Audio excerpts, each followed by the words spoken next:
We good? Okay. Music fades. Hi, everyone. Welcome to the ICA. My name is David Riley. I'm a curator and producer here.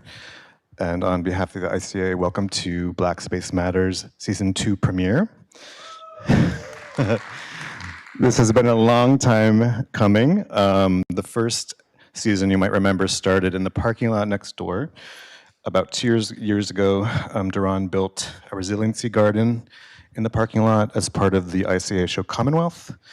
And for that series, he invited 5 people to come to the parking lot and talk about various issues of food, insecurity. And then for the second season, which we shot this past summer, Duron wanted to take the series on the road. So we went to 5 different locations around Richmond and the Richmond region. And tonight we're lucky to have 3 of the guests from the series here with us. We have Mark Davis, Michael Carter Jr., and Art Burton. Thank you for being here. I also want to thank the crew who shot the film that was Will Royer and Mark Croston, and it was also edited by myself and Departure Point Films. But I will turn the floor over to Duron, and congratulations. Thank you. Yes, I want to thank everybody for being here tonight. Very excited about documenting some of the stories of our local farmers, especially farmers of African descent. This is a very important conversation, and I'm honored to be a part of the discourse. I ask that if you all, once you get the link, please share, because we really want to get the word out about what's happening here in Virginia. And without further ado, let's get into the video. Black Space Matters, Season 2.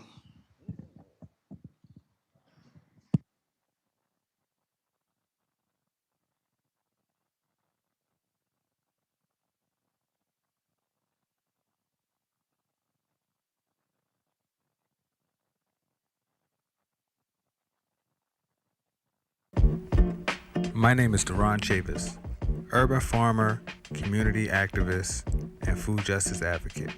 Join me and my comrades as we talk resiliency, community, social justice, and why Black space matters.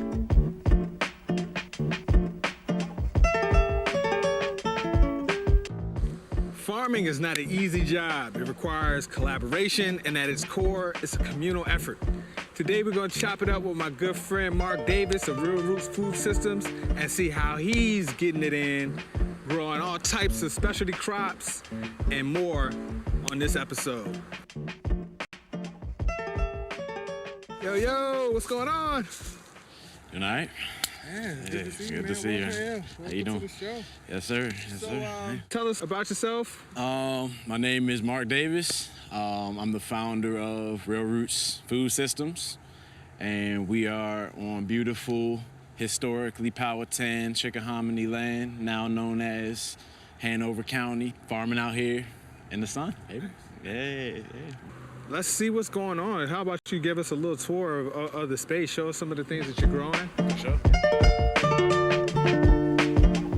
We split the land 3 ways, and this is my little patch. It's about 1/4 of an acre, about 1/4 of an acre now. And we've got a good mix of staple products, North American staples, and more of the foods from Afro-Caribbean cultures from around the world. Very interested in hearing more about that. Mm-hmm. Of course, Callaloo, Jamaica. That's my roots. That's my family. Beautiful This green is the Callaloo Callaloo. here. Yeah. This is the Callaloo here. A focus of mine really this year has been summer greens that can survive our summer here in Virginia.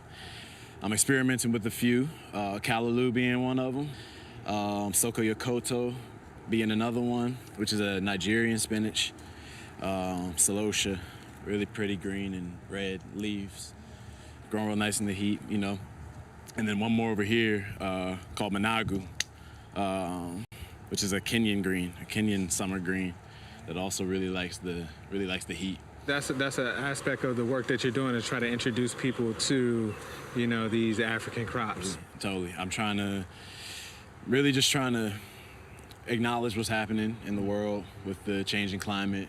And I think that a positive way we can look at it is by pulling from some of the cultures that are already growing those tropical, good summer greens, you know?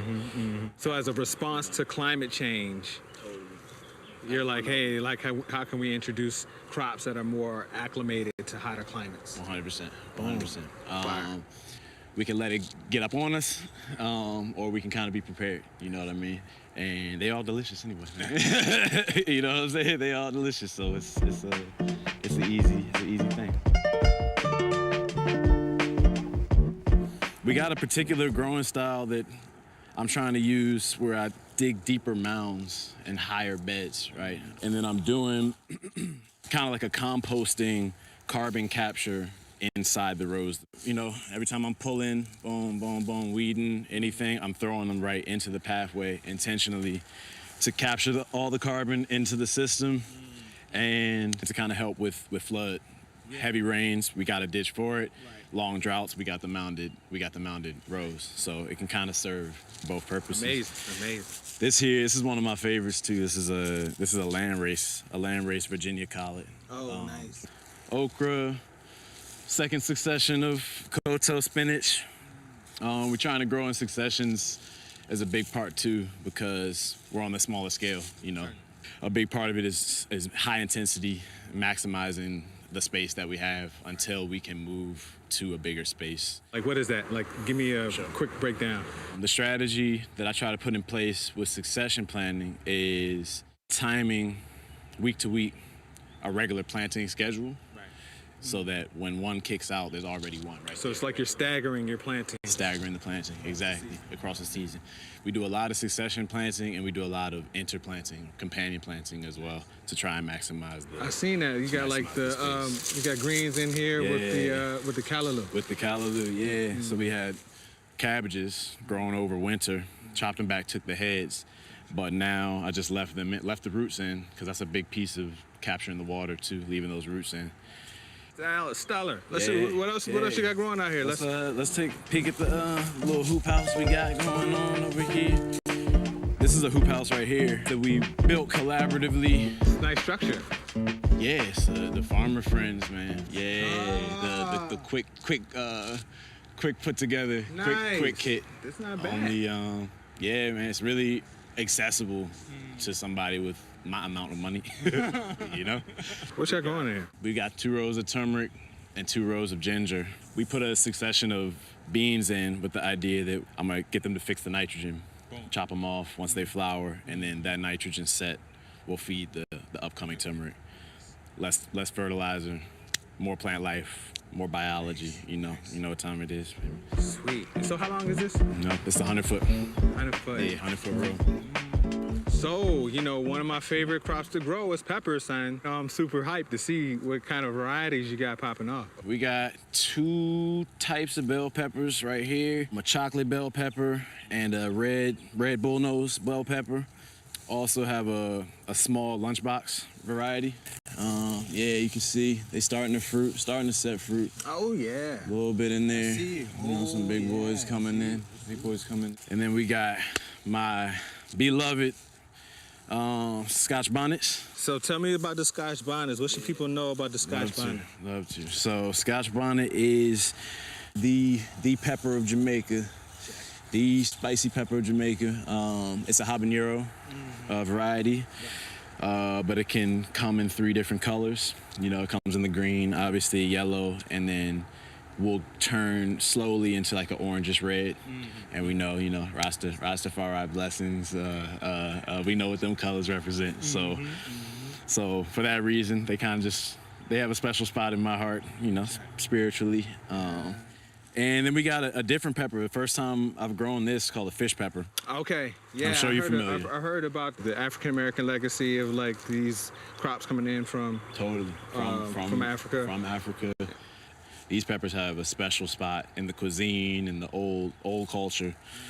And they kind of disappeared for a second, off the markets and whatnot. But it's really important to bring them back, bring back some of our heirlooms. You know what I mean? Yeah. How y'all doing with the water? This is out of curiosity, because climate change is real. Yeah. You know, we're dealing with, you know, global warming, hotter summers. We've experienced drought here in Virginia. We talked about the trenching style that I built the beds with. That's a big part of my own approach. Cover cropping, keeping living roots in the soil to hold the water themselves. A lot of the cultural practices, right? But worst comes to worst, we did set up an irrigation system, a drip irrigation system that we utilize, and we have well water that we're running off of. The way I think about water is we should treat it like it's already gone, you know what I mean? Not because I'm pessimistic sometimes, but not because I'm overly pessimistic, but just because I think conserving it before we even have to, you know, is a big part of the ethos that I'm trying to create here. And the well really does stay pretty solid. So tell us a little bit about your collaborations with faith-based organizations. So we work with First Baptist Church, the church up on Monument Avenue. They own the land here. And the agreement that we have with them is actually really cool. We use this 1/4 of an acre and grow as much food as we can and donate it to their outlets, their pantries, their food donation pantries. And in exchange for that, our 3 different entities get to use and farm the land for our own. That's a nice synergy. I think a special thing to be in a cashless exchange in times like these, like to create a resiliency in communities like this. You're helping us out a lot. All right, let's go check out the mutual aid product. I feel like we've just scraped the surface of like collaborating with like churches. It's the churches that got our land, man. Yeah. And they just be sitting with it and don't really be doing nothing with it. Yeah, churches, man, they own the land. I mean, something, 20-30%. So, mutual aid, tell me how your work as a farmer is intersecting with this whole mutual aid resurgence that we're seeing in light of the recent uprising. Yeah. It's been beautiful, man. It's been beautiful. They've really made moves as an organization to kind of create a farm partnership model where they provide financial support to farmers who will grow specifically for their outlets, right? So it's kind of like a stipend / small wholesale, but also partial donation. Paying you to grow stuff for them. Right. Nothing goes to waste, you know? So part of it will be donated each week, part of it paid for.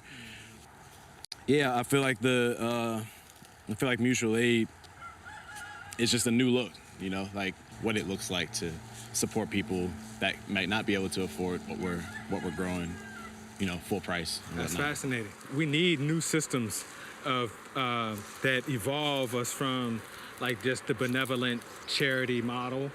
It's more like, okay, well, what's the exchange? It evolves the combo from, oh yeah, just grow the stuff and give it away. It's like, nah, that's not the move. That's not how it works. It's not how it works, because as soon as we've seen so many examples, as soon as you leave, Right. What did you leave behind? You know, like what kind of situation did you leave behind for people? Right. Yeah, man, totally. Well, let's go have a seat in the shade, man. Yeah, let's do that. And chop it up a little bit about why it is you do this stuff. Yeah, it's good.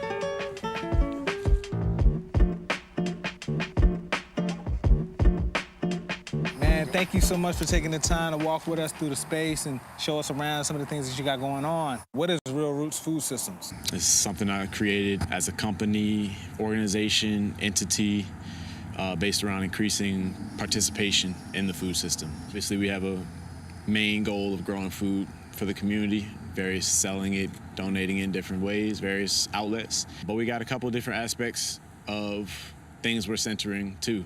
One being BIPOC participation in the food system, in knowing where their food comes from, and then experimenting with alternative forms of exchange within that, finding different ways to value each other. We got currency, you know, but we also have land, we have space, we have each other's time, and I want to create an entity that can pull all that in together. What inspired you to get involved in agriculture? What brought you to this space? First and foremost, ancestors, my ancestral calling. What I feel like was a call to the land that I heard at some point, and recently decided to listen. And sometimes I'll call it, I'll weirdly call it a trauma response to the conditions that I've found myself in as a Black person in my society, and realizing the lack of resources, the lack of access that my people have endured for the past too long. It was a calling. I didn't go to school particularly for agriculture.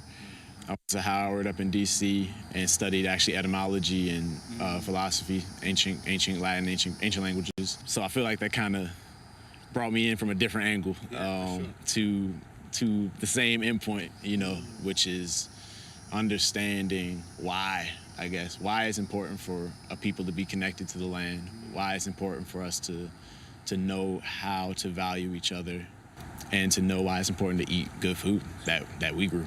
Like, why is this necessary for Black people to be involved in? We're in a situation where we're not in control of our destiny. I feel this disconnection. I feel like we're disconnected from our ability to and have control over the health of our bodies, our economics, the land that we own. It feels like a battle. I'm here trying to do, you know, on my little square of the earth, my little square of the planet, trying to perfect the system. As far as land justice is concerned, like, sure. talk a little bit about that from your perspective. The hardest thing from me getting started was access to land. My family doesn't own any land.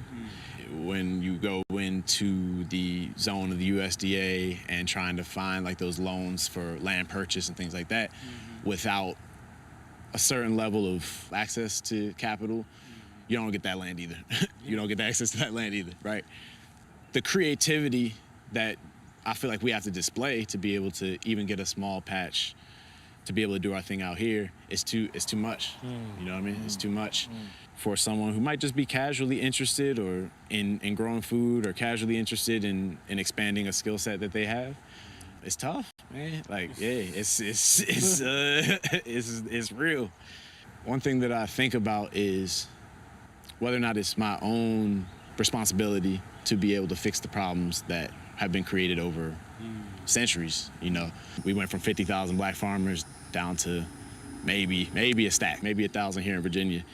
And like, we gotta stop the bleeding, right? Like, we gotta stop the bleeding. And part of that is access to land where we can stay and have some security, and not be year to year figuring out if we can even farm that next year, right? Like, There are so many people that want to hear more about food access and food deserts and things like that. What are some things that you wish we were talking about? I keep using this term, alternative exchange, right? We have one of the things that we implement at Real Roots is a volunteer workforce, a collective workforce, where people will put in a couple hours a week. I really wanted to create a mechanism for people to be able to pop in and passively participate in cultivating the land. My father's Jamaican, and one of the, you know, most beautiful spiritual systems from Jamaica is Rastafari, the Rastafari culture. The way that it's everybody's right and responsibility to participate in how food is grown around them is something that I'm trying to bring in. I'm trying to pull it in. I think in America in particular, we don't have the right or the responsibility for the land that's around us, for the land that we are on, right? Like, you go to the edge of the street and it's the sidewalk, and you don't own it, but you also don't even have the responsibility to take care of it either. And that level of disconnect is scary, it's dangerous. When you have a land that you're on, you have both the right to eat from the trees, to eat from the plants, and the responsibility to take care of it and make sure that it's given to you. So we can think bananarchy mode, where you're taking banana trees, saplings, and splitting them and planting them yourself, knowing that they'll grow one day and create fruit for you. But over here, it's got to look a little different. Right. In America, in Virginia, Central Virginia, it's got to look a little different. You don't have to be a farmer. You don't have to have deep farming experience. Everybody should have a mechanism to be able to pop in, see what it's like to grow, and know what they're eating. And then the workforce is paid in food each week. You know what I'm saying? So a focus of mine that the hours stay small, that the barrier stays low, but that everybody can get a high level of education, a high level of exposure to a real level of production relative to the space we got, and hopefully be able to take those ideas and autonomously apply them to the situations that they find themselves in. What is your thoughts on like bringing back those ideas of indigenous communal, quote unquote ownership into the space as a tool, right, for resiliency? One thing that in my limited knowledge, one thing that I understand about old world agricultural systems, indigenous systems, is that land was communal first and ubiquitous, right? And some of the concepts that we, in the regenerative ag, sustainable ag world, that we scoff at, things like monocropping, right, were big parts of indigenous growing systems, right? Why? Because you could monocrop, you could plant 100 acres of corn or whatever, and because you were respecting the land and centering the quality of the land for usage for everyone, you could get away with that. And you could fertilize well, you could manage the land well. They were monocropping? And it's like, yeah, they were, because you can do that the right way too. Not everything from old world can be applied to new world. And it's like, that's true on the most basic of levels. But if you can modernize and adapt a lot of the concepts from our past, from the country's past, the past peoples and current peoples, it can still deeply apply and be a big part of how we grow food. Thank you so much for chopping it up with us today, man. Yes, sir. Yeah, thank you for creating this outlet, man. For real. Yeah. Like this is critical. Yeah, I appreciate it's you. critical. This has been Black Space Matters. I'm your host, Duron Chavis. We've been with Mark Davis today. Yeah, make sure y'all tune in to the next episode where we bring you some of my close friends and comrades who are stewarding the land from a Black perspective in the Central Virginia region.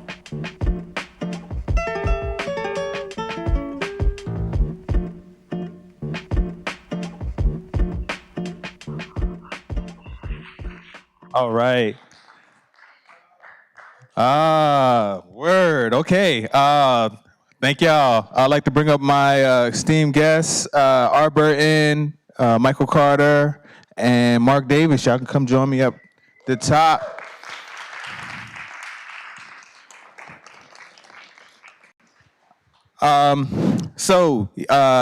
First of all, what did y'all think of the episode? We gotta start it there. You set the bar kind of high. Yeah. Set the bar real high. So. Yeah. Well, thankful for all of y'all participation. Tonight we're just gonna have a real, informal kind of dialogue, discourse. We talk all the time about this type of stuff, but we also wanted to leave room for those who are in the audience to ask questions as well. So if you have any questions, feel free to chime in, and we'll make sure you get a mic that you can ask. But just to set it off, one of the things that's been on my mind a lot lately is that, we're all coming out of a very, I feel like there should be a new diagnosis for like post-COVID trauma syndrome, right? Like, it's been 2 years that we were on lockdown, and then we had the rebellions and the uprisings, and it's just been a whirlwind. First of all, how are y'all doing, having been through all this, and now we kind of like able to sit together? I'm glad. I don't know if we're through it yet. We get a minute reprieve. Okay, it seems like we replaced COVID with World War, so I don't know. We'll see. Yeah. Moved on pretty quick, huh? But spring is here, and the ground looks good, and we're extremely excited about this season. Yeah, same deal. I think if COVID showed us anything, it's why we're doing exactly what we're doing right now. So both the reasoning and the solution all at once. When everything started popping off, I think one of the most cogent discoveries was how fragile, like, our supply chain and the food system, is. We already knew that in communities of color, it was already precarious, right? You know, and now I think that's like an understatement, right? And communities not having access to healthy food or whatnot. But I don't know about any of y'all, but I saw a large kind of like surge of people wanting to engage around the work that we were doing, especially around local food and like, you know, under the guise of like resiliency. What was that experience like for you all on the ground as far as your particular work? Well, I guess first and foremost, the spaces, particularly the outdoor spaces, became incredibly important to people who didn't want to stay confined indoors and wanted to be out and have human contact. So being able to be on the spaces in nature with fresh air around people but not close to people was extremely important. You know, I'm an activist, and you know, we were in the streets, but there were a lot of people that didn't want to be in the streets, didn't want to throw bricks, didn't want to burn up buses, but they wanted to participate. And the farm and food stability and food justice gave them an opportunity to make meaningful contributions to racial justice movement, but feel like they were doing something very positive. So, and then this, particularly my farm space, gave the activists that were coming off the street a place to decompress and relax and download. So all of those spaces, that I guess that was the biggest outcome. And lastly, for the first time in 20 years, what I did made sense to people. Right, because up until that, you know, I was a crazy black man running around with cabbage plants. They didn't understand. They didn't understand. You know, finally, everybody goes, "Oh, this makes sense now." Okay, okay, now we get it. Okay, black people in trouble. We ain't got no food. Okay, we get it. I said, "Yeah, okay." I'm done. Yeah, I think some also from right after, during, after COVID was I think what we saw from the unemployment, like the change of how people think about how they spend their day. You know what I mean? Like that was something that I think was particularly unique to the situation, where with a setup like I was explaining on the video, and with what we do with the small hours of being able to come out and volunteer, people had so much more flexibility because some people were leaving their jobs, quitting their jobs, lost their job, different ways. And I know it's a lot of nuance to having to, you know, lose your job or have a different kind of job, but just having an opportunity for people to have an opportunity to see like, oh man, like I could maybe do something different with how I spend my day or my Saturday or my Friday or whatever it might be. That was kind of unique, you know? Yeah, and it was a unique situation in terms of, one, you had from a micro level, consumers taking a strong interest in this growing their own food. I think there was a certain level of uncertainty around like April, May, of how long this was going to extend. Was the supply chain was be short? You won't have anything in the grocery store. So I'm doing, you know, birthday parties with children, showing them how to grow food online. You know, birthday parties and bar mitzvahs and, you know, all that kind of thing. But then there was another switch in terms of institutional awareness of the fact that there were black farmers who were not getting any type of participation from the institutions. So then I had, you know, Aramark or Cisco and other companies calling me saying, we want to buy from black farmers. Like, well, you've been there for the last 40 years. Yeah. You know what I'm saying? We're not in the ability right now to really supply you, especially if you're trying to supply a community. Don't come to us in emergency when we try to support our folks in emergencies. And that became, you know, a focal point for me now to have discussions with them about, okay, what are you really trying to do here? Is, you know, George Floyd your motivator, or is actual justice your motivator? You know, that's a great segue to a thought that I've been having about, and me and you, we talk about this all the time as far as like racial equity in the food system, right?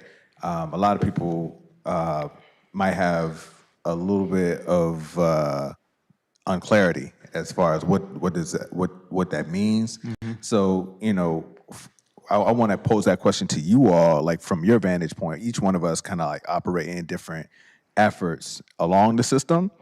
Like what does racial equity in the food system mean to you, right, as far as your work and how you're showing up inside of the space?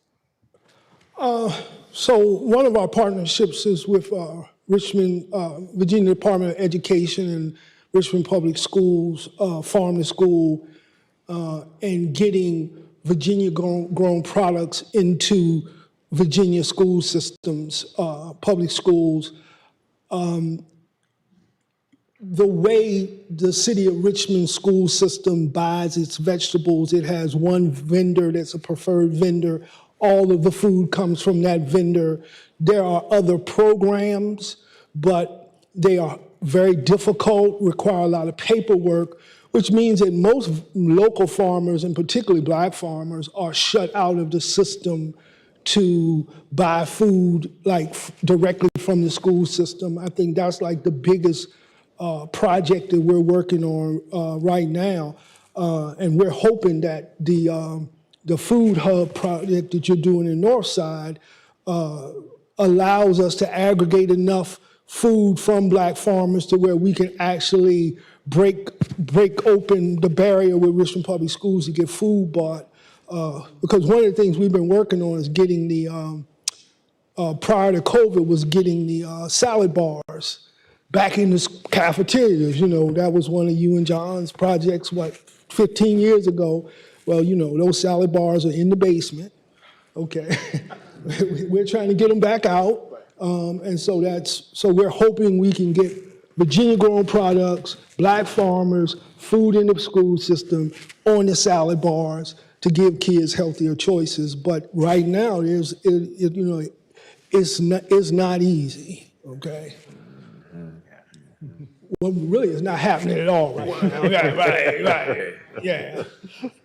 Yeah, just even listening to that, thinking about how food sovereignty, I think food resiliency has been really abstract for me, I think, up to a certain point. Like, I think I have the least experience up here in the actual realms that Mr. Burton's talking about, and how tangible it really is. Like, the fact that going to a school that has a single contract and you have to find a way to actually be able to get in there, or meeting people where they're actually at, regionally, locally. I guess that's how I hadn't thought about it until I actually got into growing food and realizing, like, wow, like, it's some really deeply entrenched reasons why we haven't been able to achieve this yet, you know? Just that's, yeah. Yeah, and I like to go to the second definition of equity. You know, like when you go into a bank, you never look for fairness in terms of your home. When you try to refinance your home, your mortgage, or you look at the amount of equity you have in your home, ain't got nothing to do with fairness. Got everything to do with ownership and the value of that ownership. And I think that's what we kind of lose sight of when we talk about racial equity or agriculture equity, et cetera. What's the ownership level that we have in the state? If Virginia is $91 billion agriculture industry, how much ownership do we have control of in that? 9 million? That's 0.0001% of the 91 billion. And that's rounding up real high. Control and ownership is critical for me because we have a need, a desire to not be an endangered species, and we are an endangered species. And it's rare that you find where you have an endangered species where you don't adjust the environment to make sure that the endangered species sustains itself. You don't keep cutting down, trees to try to bring the birds back. You put in programs to make sure that, you grow trees, you give incentives to grow trees to bring those birds and those native species back. We were kind of like one of the first major commercial agriculturalists in this country for like 400 years, more than give or take, and the things you get is, it's been real. Or I didn't even know we had black farmers. Yeah, I didn't even know it. And that's so bringing to light a lot of that attention is, to me, critical in terms of racial equity, that we can't talk about equity without ownership. And if we don't have ownership, then what are we talking about? You got to share that piece of pie, and I just talk about how fair you can be with that piece of pie. Well, I mean, and let's be clear, because you said the second definition of equity. Well, really, there's the definition of equity, which is a subset. I had to look it up because people was throwing equity around so much. I was like, what? Let me see, because everybody seems so. It's a subset of justice that speaks to fairness and ownership. That is what it is. Okay, I mean, all those other definitions of it. If you're not talking about fairness, you're not talking about finances, fairness, and ownership, you're not talking about equity. And we got to be right. So in the spirit of the name of the series, Black Space Matters, right? We've been investigating like the different ways that Black people are stewarding spaces. I'm really interested in what brought you all to this space, right? I think we talked about it a little bit in the video, but Art, Michael, what are some of the reasons that you even decided to walk down this path? I mean, it gets sweaty out here, you know what I mean? Like, you can see it in the video. It's like high August and like I'm drenched. So what made you want to even join that? Why, dog? Why? You're funny. You know you tricked me into this. You know you did. I wasn't doing this till I met you, right? I was just a political activist, and you said, no, this is growing food is activism too. I was like,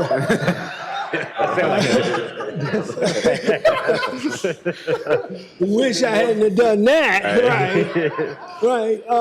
And then you, and I had the pleasure of meeting John Lewis, and you guys work with Renew, and you know he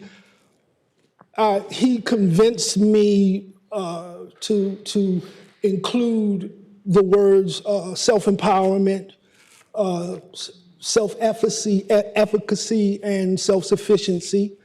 And he convinced me that urban agriculture and social justice could really be used as a tool in our community to create wealth and to have our people show up different in our communities. And I was trying to do something, I wanted to transform communities anyway, and he just really convinced me that we could take this tool and use it in a much different way, and that he and you would support me if I included those words and those ideas in the work that we were doing. Okay, and I mean, you guys back then, you know, we did big things with no money. Okay, which was really important too, because I had no money, and so that was like, okay, so that was real critical because he was the first person I met who really had big ideas and went at them with no money whatsoever, and so that was those were all attractive to me. Okay. Yeah, sure. Rest in peace to John Lewis. Yes. I'll just pause real quick. For those that didn't know John Lewis, he was a prevention specialist at Richmond Behavioral Health Authority. And I met him at a dinner for Will Allen. And we were in line getting ready to get dinner. And I didn't know him, but I introduced myself like, yo, hey, what's going on? He's like, yeah, you know, I'm John. I'm like, I'm Duron. And then we just started chatting. And he was like, hey, you know, there's a grant that just came out. Did you apply for it? And I was like, yeah, I applied for it. And in that moment, I was like, yo, I'm literally competing against this brother for like, it was like something like 5,000. It was like a little grant, right? But it was just the principle of it that was like, yo, this is not correct. So, you know, we ended up joining forces like in that moment, and just, it was catalytic. I mean, he was super smart, super intelligent. He was the first person that I ever saw create, well, he had a job, but he was able to finagle his position so that he was gardening at G.H. Reed Elementary School as a tool for preventing behavior problems in kids. It's like he totally created his own Well, I mean, he was the first one who came in with the idea white people should be helping us. I mean, that was foreign. We're like, no. What do you mean, John? Like, no, they should be standing behind us, helping us. I was like, yeah. And really most of, and I say it in humor, but most of the partnerships and the collaborations that we have with major white nonprofits come out as a result of those ideas that he promoted. And most of us who do the policy, I mean, you guys remember, there were no black people doing policy, there was no funding, there was no, none of that existed. All of this stuff has happened since that time. We're all listening to be in this moment where we actually are sitting here discussing a food justice movement and trying to move on to this idea of having food systems. Yes, sir. Okay, and the fact you even growing African crops, and that's crazy. Like that's a whole I got the seeds right here. Yeah. So, shout out to John. Absolutely. So, Mike, what brought you to this space? Like, how in the world did you even get here? I didn't have a choice. I'm a fifth-generation farmer. My father was an agriculture teacher. My godfather's an agriculture teacher. My uncle's an agriculture teacher. So I, if I wasn't sitting here, I'd be having a problem, And, the more I tried to get away from agriculture, the more it brought me back in, like that old Scarface thing. So I found myself moving to DC, had a little house in Southeast. Now I'm growing herbs in my backyard. I got a little garden at Fort DuPont Park. I go overseas, I go to Israel, now I'm working on kibbutz, flying to Africa on my birthday to work in an organic agriculture project. I'm like, okay, this is ridiculous.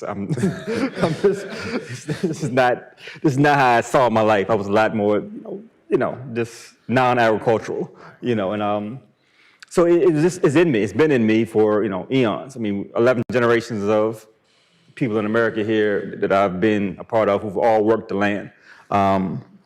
So I can't even deny the fact at this point, I tried to for like 20 years that I was never gonna work in agriculture. Never. And the more I say never, the more entrenched I become. So I think it's a labor of love and a labor of legacy at this point. So I can't even, run away from it now. I just gotta suck up to it and, yield to the soil. One last question, and then I'm gonna open up to the audience. We say food systems, right? And I think that's one of the biggest points of education for folks that are, looking in at this stuff. Like a lot of folks don't understand that when we're talking about a food system, that it's not just us growing. There's also somebody distributing. It's also somebody aggregating. It's also somebody value adding. It's also somebody eating. Then it's somebody that's dealing with the waste. So in our region, right, what do you feel like is missing, or what do you feel like is necessary to help catalyze an equitable food system? I mean, I'm using this word loosely. You're filling the adjective, but what would you see as a next step to help make your work easier in terms of the work that you do as a farmer in the region? Okay. If you had a genie in the bottle. If I had a genie in the bottle, I would take a lot of responsibility for my own communities, the black communities, of putting much more value on fresh produce and having us, the way we're sitting here now, I would like the perception of us to be like rappers or athletes. Well, wow, they balling out. Look how successful they are. I want to be like them when I grow up. That's what I would like to see from our community, because I think to me, that's the root of the problem. It's like, if you don't value what you're putting in your body, then how are you going to really focus on putting it in your body? The laws of supply and demand pretty much say, if they want it, somebody will get it to you. So obviously, a lot of times, if it's not in our community, not enough of us want it, and are willing to pay for it in a way that, others can make profits off it, including farmers. I'm not a poverty farmer. I want money. I got children, I got goals, I got aspirations, I got electric bills and gas, Lord knows. So I can't give away my things. And if you add the value, you plant a seed, you probably work somewhere between 15 to 20 hours before you make it to market. And that's really low end. And then, just the day before or the day of taking it to market, you gotta harvest it, which may be an hour. You gotta wash it, which is an hour or two. You gotta drive it somewhere, at least in my case, that's another 2 hours. That's 5 hours of my time just for that market day. If I get paid $25 an hour, that's $125 that I would need to make just to break even for me, not even the fuel, the water, anything else that would have came before then. And you talking about $1 a bunch. I'm like, yeah. My fingers start to work kind of way. What? you. Because, it's a labor of love. And I think we all value our time and our labor, farmers included. So when if individuals will work more so toward paying more for the food, understanding what it takes to get that food to the market, that's to be the step that I would, hope that folks would take.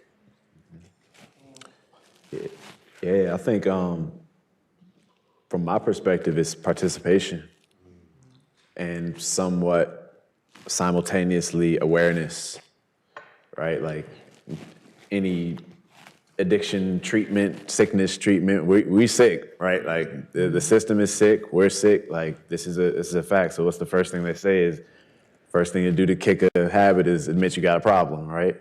So in my head, I'm like awareness and then an easy participatory route, whether it's your community garden, whether it's something more unorthodox like what I'm trying to build, whether it's being at the market and engaging with the farmers about what it is that they're growing and how and why does it cost $4 a bunch? Because there's reasons.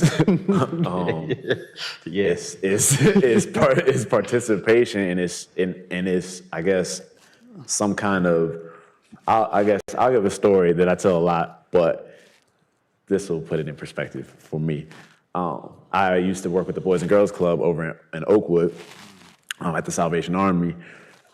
And we would have the kids come by and we would do mostly like composting, like vermicomposting kind of stuff. And but we had planted some carrots, and one day the carrots were done, and it was time to harvest the carrots. And I was like, oh, this is easy go-to for kids like that, that sound like that's great, that's easy. They gonna love this. We go and we go to harvest the carrots. I pull it out and let them know, it's the carrot. And they probably in the 7 to 10 age group. And there was one of the boys was like, Mr. Mark, that's not a carrot. And I was like, what you mean, bro? I said, it's a carrot, man. He was like, nah, that's not a carrot. That's not a carrot, bro. He was serious. And I told him, well, tell me what's a carrot? If this ain't a carrot, what's a carrot? And he said, carrots are this big, they're smooth, right? They're round, and they come in a bag. They come in a plastic bag. And it made me so sad, that disconnect right there. So where here we are in this bed, you just pull one out the ground. I'm thinking this gonna be it. I'm gonna make a new farmer. Right. He was like, nah, bro. Yeah, nah, that's not it. You lying to me. You lying to me. Yeah. So I'm like, that level of disconnection to me, and for him, he's got time, right? Mm-hmm. I'm not worried about him. If he's out there gardening with us. I'm not worried about him or her, whoever. It's more so our realm, where we are still kind of arguing over whether or not there is a problem. Mm-hmm. And to me, there is, and we gotta be aware of it before we can address it. Well, coming out of George Floyd and COVID-19, one of the things that I've noticed now is we actually have a food justice movement in Richmond. We have your work in the South Side, our work in the East End, the work that's going on over North Side. And so now, that movement has to be organized and managed and coordinated. So for me, that's right now is the work. You guys, Mike invited me to a beautiful conference this winter. First time I left the city in 2 years. First time anybody ever gave me a gift for coming to a meeting, okay? Like, You're welcome. yeah, thank you. we had, and he also had a wonderful farmer and social activist, Karen Washington, there. And one of the things that she said was that we have to put a value on the work and make the people we do the work for understand the value. And up until this point, I've been growing food, giving food away, just growing food, giving food away, which was important. People needed that. But this year, because of her, we're going to try to move the CSA boxes and try to put food in the community and get people to actually contribute financially to what we give them, so that they have a little bit more skin in the game. And we're also working with the Richmond City Health District to connect people to the cultural health model and understanding why food justice and food is important in terms of their entire community and how they live and their quality of life. So those are like where I am now. But then I did get a call today telling me you were convening a meeting on the 18th and everybody had to come together because you had some more ideas about food systems. I said, oh my God, here we go again. And my understanding is we got to go save Petersburg too, not just Richmond, but Petersburg. Yeah, you remember? Yeah, you did. Yeah, I know. That was you. So, we got to save not Richmond, but Petersburg. So, so in addition to getting the movement organized and coordinated and everybody knowing each other, then there's the idea of the system that manages all of this work, which is, what you're thinking about now. And so for me, that's, getting that together, getting the community, like Mike said, understand the value of what we're doing, tying that to the larger social justice movement, and then connecting all of that to food systems. This is all the stuff I think about when I'm planting stuff, y'all. Is where I am right now. Yeah. So, audience, questions, thoughts, feedback. Anybody in here want to share some things that have been percolating on your mind as we've been talking, as we watch the video? Any comments or questions? Sure. Hi, thank you for doing this. The video was fantastic. Some of you are some old heads, and I think I'm one of those. But I'd like to just maybe my name is Jackie McDonough. I've been a teacher in Chesterfield RPS, and I've been a professor at VCU. Always interested in agriculture. But this movement in terms of food justice and farming, back 25 years ago, I started doing some of this in the East End. Went out to San Francisco, saw the gardens they had out there.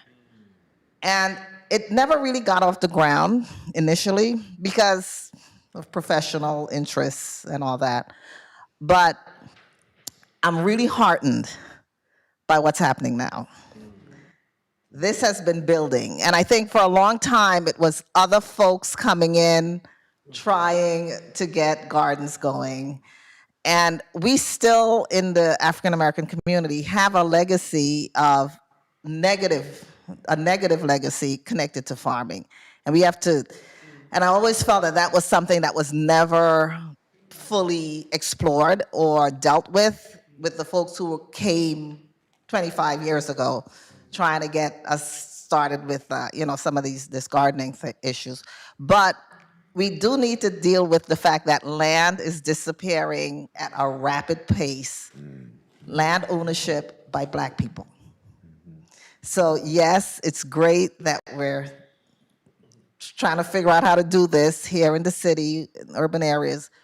But as we speak, families are losing land. And we need to understand that that's part of a whole system of inequities that has been out there for several hundred years.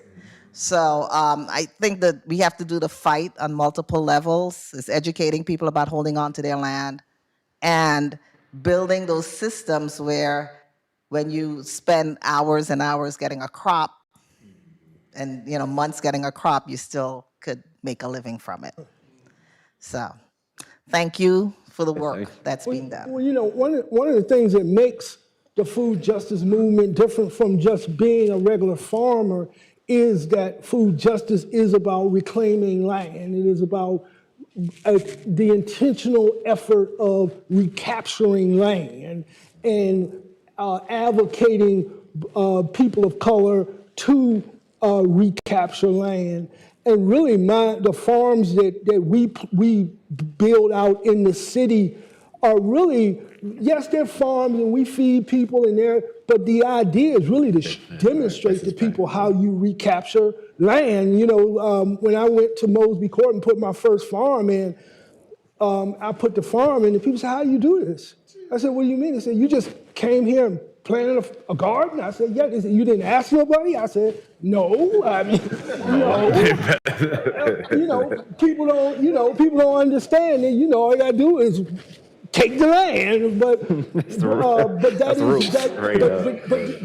that is the movement. That is the heart of the food justice movement, is the demonstration and the education of people of color that they must recapture land and use health equity and the economics that come out of agriculture to improve their quality of life in the way that their communities eat, drink, and live. And so that's at the heart of really the work that I know that I do and what the movement is really all about.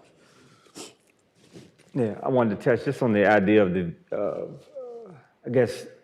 Black land ownership and really, losing land. And again, it goes back to the initial point myself and Mr. Burton was stating in terms of value, is that a lot of times we don't value the land, therefore we sell it relatively quickly. And unfortunately, it's not my generation. It's usually your generation, my father's generation, who's up next. And instead of having a longer-term vision about what to do with the land, it gets sold because either you can't agree about what to do with it, or somebody feels like, I can get more for this and I can, I don't need it. My great-great-grandparents purchased our property in 1910 for $722.05, 150 acres. They had a vision. He didn't know me, he didn't know my father, he didn't know my grandfather. But he understood that this would hold value for his family for now almost going on 6 generations. And the indigenous folks say, look at something to see the value for 7 generations. We're almost at that point in our family, but how many of us actually take a look at that, and as we approach tax season and rebate season and refund check season, are we going to be looking to actively find a parcel of land to purchase, or a pair of shoes and some rims and a car? And it becomes a matter of priority and value again. We're putting value on stuff that has no value, and it's something that's constantly increasing in value nobody wants to mess with. Well, I hear you, and I agree. I do think at the same time we also have to acknowledge that from 1920 to 1940 in this country, there was an intentional effort by the power structure and white supremacists to separate Black people from their land, to the extent that people were murdered, people were hung, people were lynched, people, the Great Migration wasn't just about seeking better opportunities, it was about Black people who own land and own businesses being terrorized and having to move north out of the fear of death. Right. Okay, and so, after going through that, I could see why someone asking you to buy some land would be like, well, I don't think so. But that was the reality of this country. And then in this city from 1940 up until the present time, there's been an intentional effort to remove Black people from their land. I mean, that's still going on today. I mean, we're we've got farms in communities now to organize Black people, hoping we will be able to save their communities right now in this city. And so, yeah, we do have some of our priorities are skewed, but at the same time, and I think Leah Pearlman in her book noted that, this idea of separating Black folks from their land started in 1536 or something like that. So it ain't a new thing that folk been doing. Yes. Yeah, I appreciate you bringing that into the discourse. And then on top of that, paper terrorism with the USDA and discrimination and things like that. It's like you said it perfectly. We got to learn how to fight on many levels at the same time, right? Mm-hmm. I know for us, like our work right now is like about land more than anything, right? I mean, we do all the other stuff like that's just muscle memory. Like, okay, we train people, okay, we grow food, but the bigger conversation is like, how do we secure land tenure? How do we secure land control?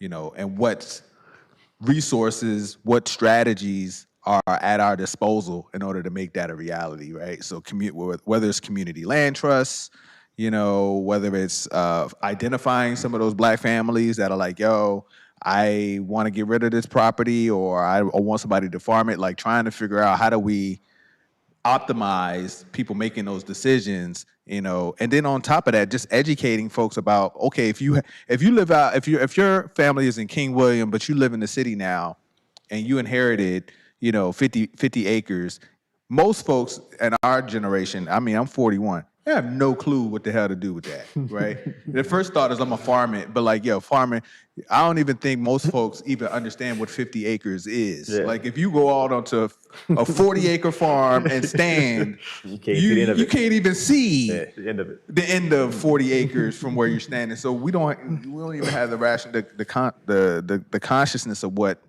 the scale of land is, right? So conservation easements, timber, silver pasture, agroforestry, like how do you make that land work for you is a whole discourse and a whole set of inquiry that most of us don't even know that there's places that you can find that stuff out. Yep. You know what I mean? Like people hit me up on my email like, hey man, I got 50 acres. I'm like, yo man, let me point you in a direction. Let you talk to Michael. Let me put you in contact with the USDA, Farm Service Agency. And then there's a whole nother layer with that because then people reaching out to them folks and they don't know what to ask. Mm-hmm.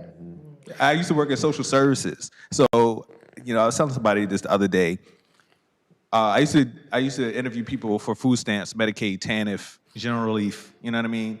Cash assistance or what have you.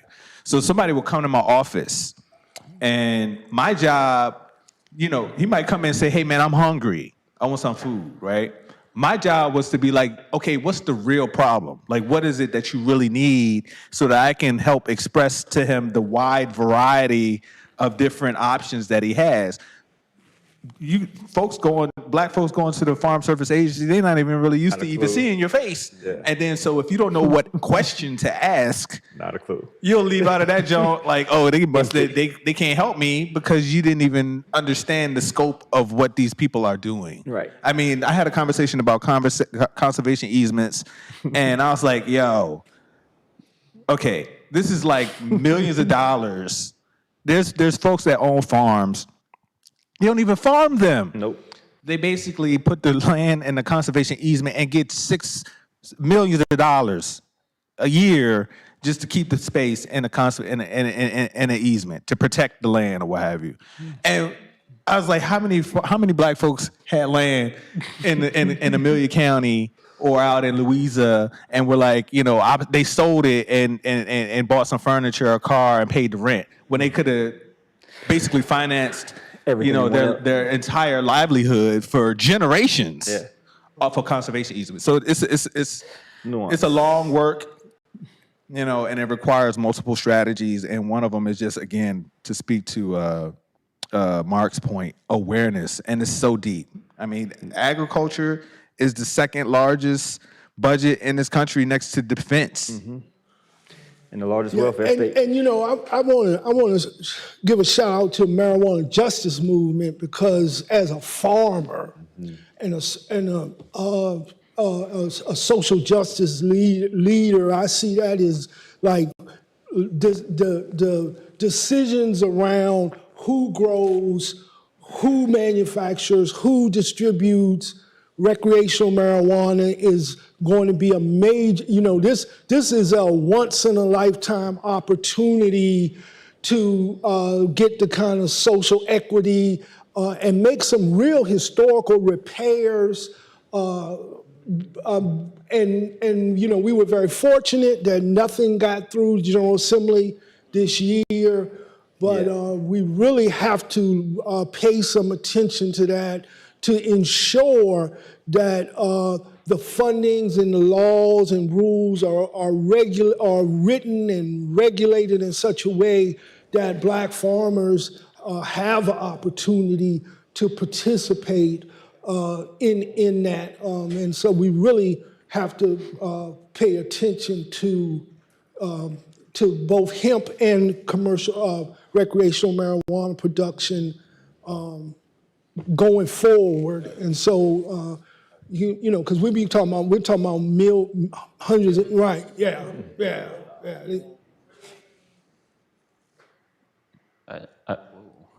I got a question. I know you're talking about native plants, like African and Caribbean type plants you're growing. Have you guys worked with native peoples here? Because we saw a film in the Environmental Film Festival about native peoples growing food all over the place in places that it doesn't grow, like in the desert. But I don't know if that would be helpful, because I don't know what Virginia. They didn't touch on Virginia in the film, but I know Virginia has a lot of native, you know, farms going on and things like that. But I don't know if that would, you know, be helpful to, I don't know, partner up or be part of them. Definitely. So I'm gonna string this into two layers. One, there's a lot of Black folks that have indigenous bloodline as well, right? And so part of our discourse is also kind of like helping to unpack that, so people can connect to that and to their own indigenous roots here in the country. We have a whole nother conversation about William Plecker and, you know, birth certificates and, you know, how people's ethnicity and heritage were robbed from them.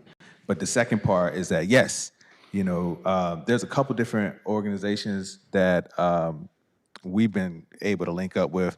In particular, there's one group called the Alliance for Native Seed Keepers. My homie Fix Kane and Beth Roach, they've been really instrumental in connecting us with indigenous seed, heirloom seed that they've been saving and processing. And then there's Amy Rose Paul from Virginia Free Farm, who's been super supportive. I mean, Jesus, she's amazing. Yeah, I got ducks because of her, right? Straight up. Not native ducks. Yeah, not native ducks, but I mean, I got ducks. I wasn't expecting the ducks, but then she brought them, and now we got them. So, so yeah, so there's a lot of collaborative. I will be honest to say that the collaborations have been nascent, but it's like the solidarity is built into it already. Like people are like, yo, what can we do to strengthen, you know, the movements as far as Black and Brown solidarity, but explicitly, like the resource conversation has been immense, especially from our Native folks here in the region. And my understanding is a young Native American woman in Northside that's doing some farming and doing some phenomenal work as well. Vanessa Bolin with Community Roots. Yep. Yeah, so yeah. Thanks for that question. That's a really good one. All right, don't be shy. I know y'all got questions. I don't have a question, just a comment, just to piggyback off what Dr. McDonough just said. Education is so important. My name is Tanya Sharp. First, I would like to thank you all for this experience. This has been amazing. As a former elementary school counselor with RPS, I've just been sitting here thinking about what Mr. Burke said about the partnership that you all have in trying to incorporate better food for the students that attend the RPS system. Is so needed. And I know that you know that's why your efforts are there. I was so shocked. I am from Richmond, attended public schools. And when I started to work there, I was just so sad about what the kids were eating. And to your point, Mark, when you mentioned the carrot, we would have volunteers that would come to the school system and they wouldn't eat certain things unless I ate them. They didn't know what broccoli was.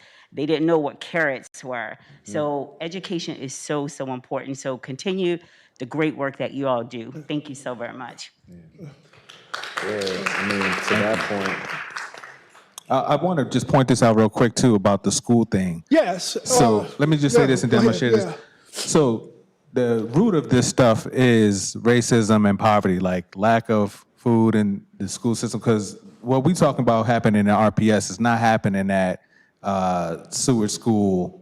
You know what I mean? It's not happening at Not happening in Henrico, not happening in Northern Virginia. Yeah, Right. This not we're not having the same conversation. You go in there and it's like, yeah, they got a chef and they're cooking the food for the kids. So this is really a different. It's a discourse about wealth and equity and race. So too.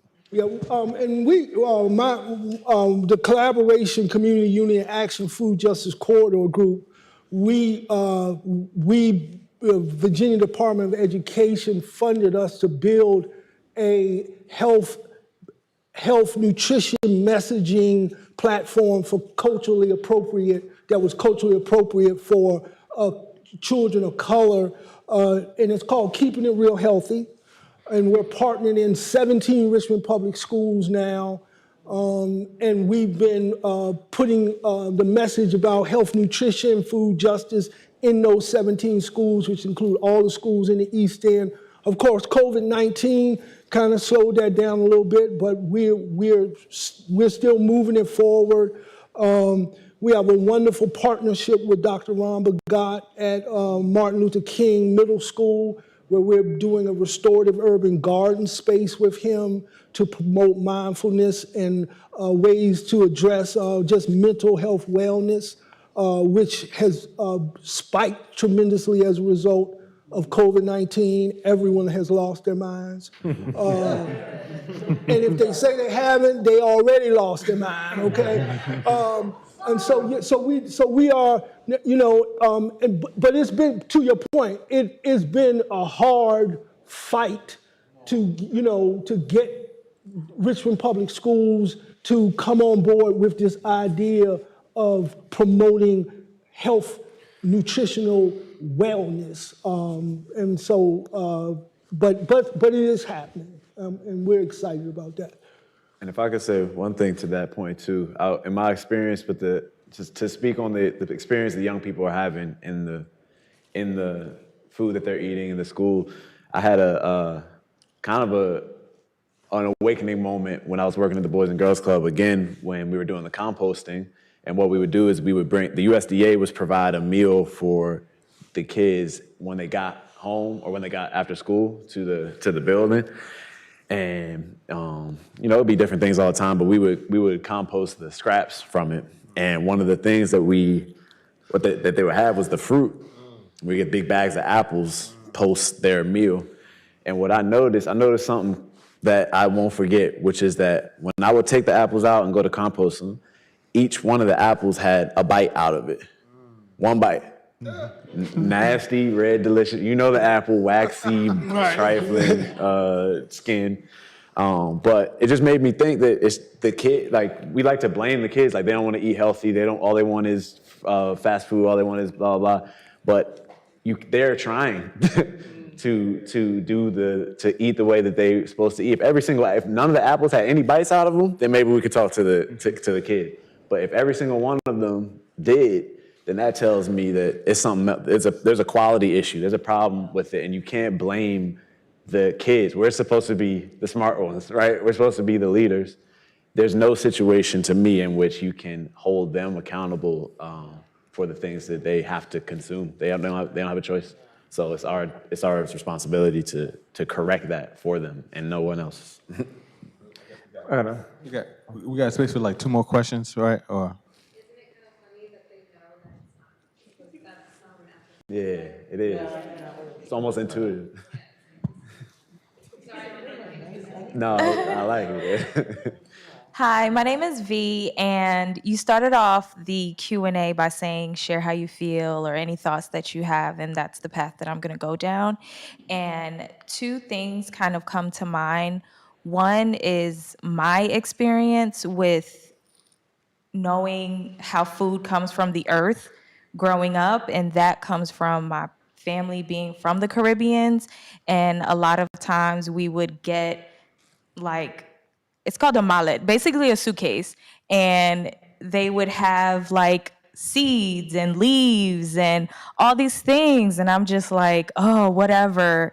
And then it's like, if I had to peel garlic in order to make a marinade, it's like, oh, I have to do this. And just hearing the story about the carrot, and it's like, it comes in a bag, whereas my first thought is, you have to shred it yourself, you have to shape it yourself.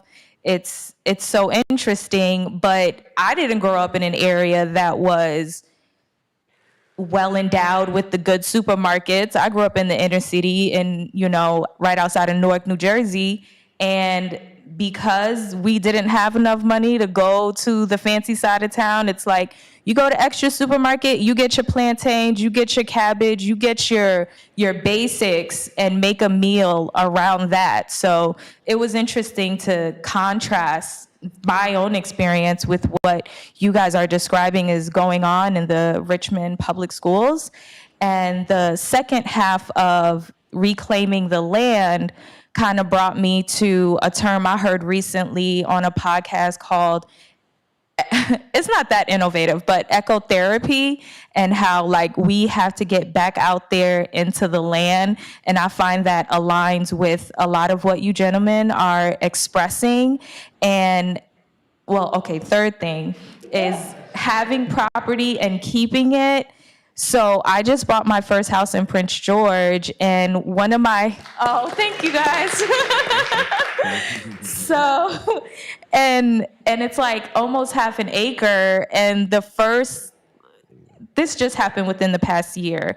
And I feel embarrassed to say, like, I'm kind of scared to go outside and like put my hands in the dirt. I'm like, I don't know what I'm doing here and what's going on. But whenever I do go to the parks, whenever I do just sit outside, like I feel that healing that comes from just being just with nature and outside of myself and connecting back with the earth. So those are the 3 takeaways.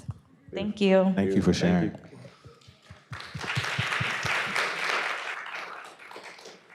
note, I just wanted to say my garden that it saved my life during COVID. I had something to do. I had never had a garden, never wanted one, and I was like, this thing saved my life. I've been there like this big, so just thank you for all the mental health benefits.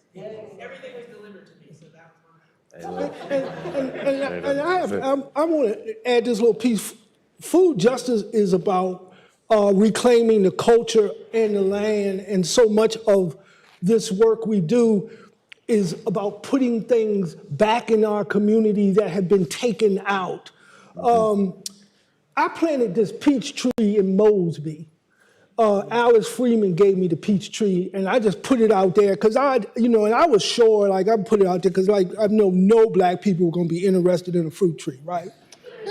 So I'm walking, and these 5 brothers corner me this one day, and they start talking about this fruit tree and how excited they were about this fruit tree, and how when the fruit tree grew up, they were going to take care of the fruit, who was going to pick, and they started talking about how when they were little kids, they had these fruit trees in their backyard, and and that's when it dawned on me, like, I was operating from this mindset that I was doing something, putting something there that we didn't have.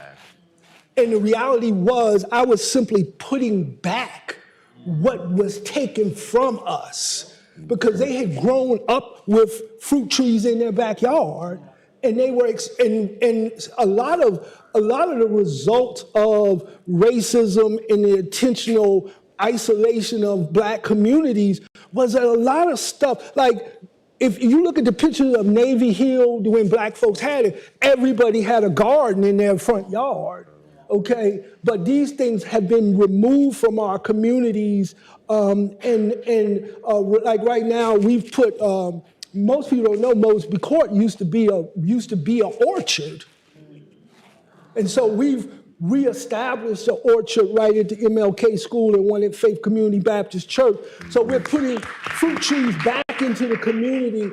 And so I hear what you're saying because, yeah, I went into the community operating as if we had never had things, not realizing that what was missing had been taken from us. And that's a lot of what the work is about now, putting some of the things like, one of the reasons why Gilpin is so important, it's a beautiful space. It's the only space in Gilpin where you will find a flowering tree, okay? And people love that, just to be able to see that. And so I think it's important to understand too, when we look at these communities and we look at them as blighted and, that was intentional. And a lot of the stuff that we do in terms of our nature, feeding us and healing us was intentionally taken, and we're trying to restore that to the people in the neighborhoods. Hi. Hey. First of all, I just want to say thank you so much for holding this space for all of us and just passing down your wisdom and knowledge to everyone. It's so valuable. I just wanted to piggyback off of, I'm not quite sure what your name was, but what she was saying, that she was afraid to put her hands in the land. And I think that that is so important to address. Like you said, you have to address the problem before things actually start to change. There is so much fear when it comes to farming and growing our own food and just taking that initiative upon ourselves in the Black community. I feel like growing up, I was always told not to take anything from anyone's land because you could be sued, or just don't do that because you just don't need to do that. And then when I went to go visit some family in the country, they were like, no, do that because it's here for this purpose. When it's a hot day, you go and take a pear off the tree. Or when, you need something, go get a tomato and you'll cool down your good. So I know that there's so many levels to this, and there are people who just farm, there are those who teach about this, there are those, there are just so many different roles. How do you address the fear that so many people feel just starting this work, or to continue on and to pass that on to generations? Because there is a fear that I feel like it's not addressed a lot of the times, that is passed down from generations. And that's one of the reasons why we don't farm, we don't cultivate our own land, we don't hold this space, because we're just in this scarcity mindset because we need to pay our rent or we need to pay these bills instead of having food for generations or having wealth for generations. How do you address that fear? How I've generally tried to address it. One, fear is usually born out of failure of some sort. And if you watch nature, and you look at it from a holistic point of view, of nature and the earth being your mother usually is never going to let you down. So generally, if you put a seed in the soil, intentionally or not intentionally, it's going to grow. And unfortunately, we've adopted this mindset of having this green thumb, and I'm not good with plants, and I kill all the house plants and all these other mantras that go in our mind. A house plant that's not natural. So therefore it's not pulling from all the earth to really get its sustenance. It's depending upon you. If you put something in the soil outside, if it's a decent seed, especially if it's a native seed or even an African seed, it's going to grow just by the strength of just being in the right element. And what we don't have to do as farmers is teach the plants how to grow leaves, how to create roots, how to set fruit. I mean, we don't have to get those instructions and lectures and guide them. They know exactly what to do. They do all that. All we got to do is kind of keep the insects off of it occasionally, and that's if we want to. That's not even and depending on if there's a drought or not, keep it watered. So if we plant seeds outside, there is no way we can fail. And if we do fail, guess what? Don't tell nobody. You know, keep it to yourself.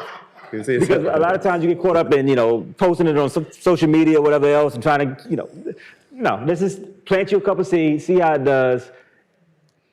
Every aspect of growing is a lesson for you to learn.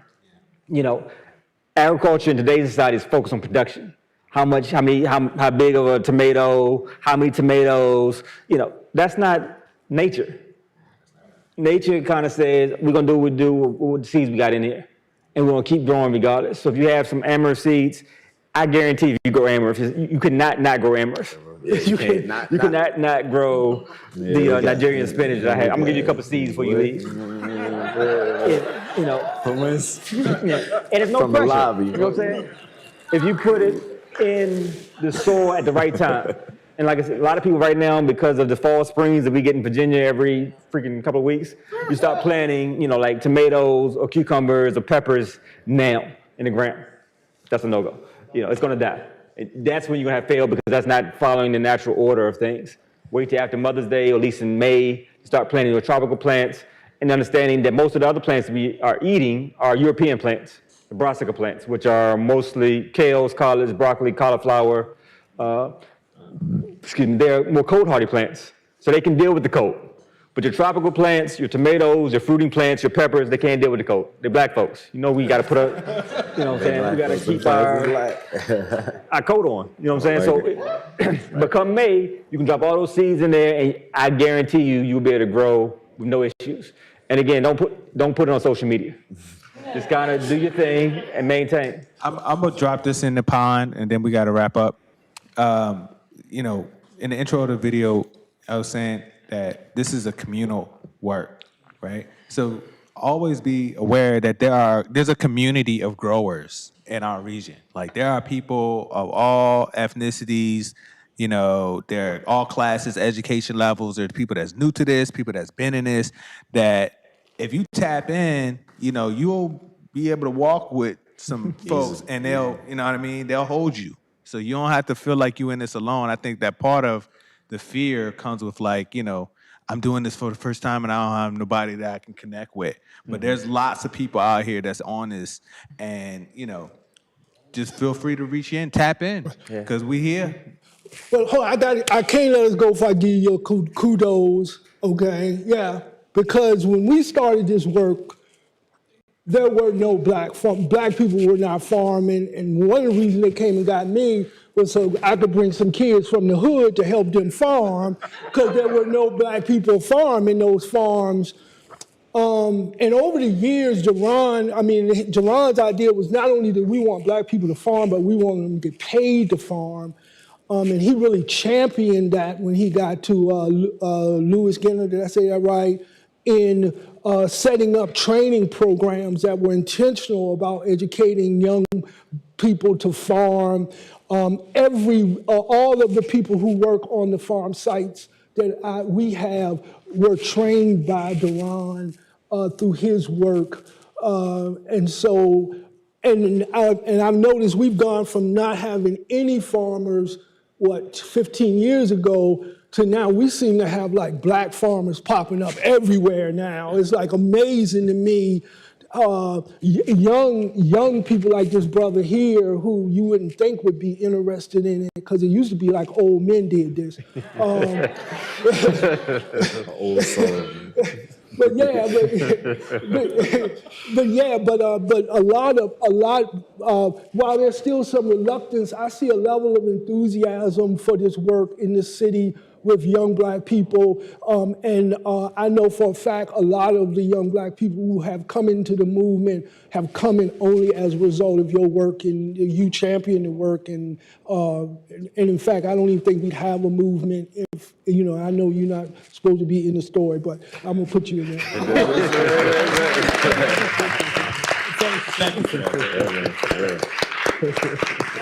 I appreciate you. So I take no credit. You know, we stand on the back of our elders, and we're part of a ladder. So I'm gonna just say thank you all for attending tonight. The video is now live on YouTube, so if you could share, please do. They're coming out every 2 weeks. weeks or? I think every week. Every week. Okay, so there'll Every be a new Friday. episode every Friday for the next couple of weeks. Make sure you follow the Instagram, ICA VCU, Duron Chavis, Happily Natural, Sankofa Orchard, Real Roots Food Systems, Kinfolk Community, Carter Farms, VA.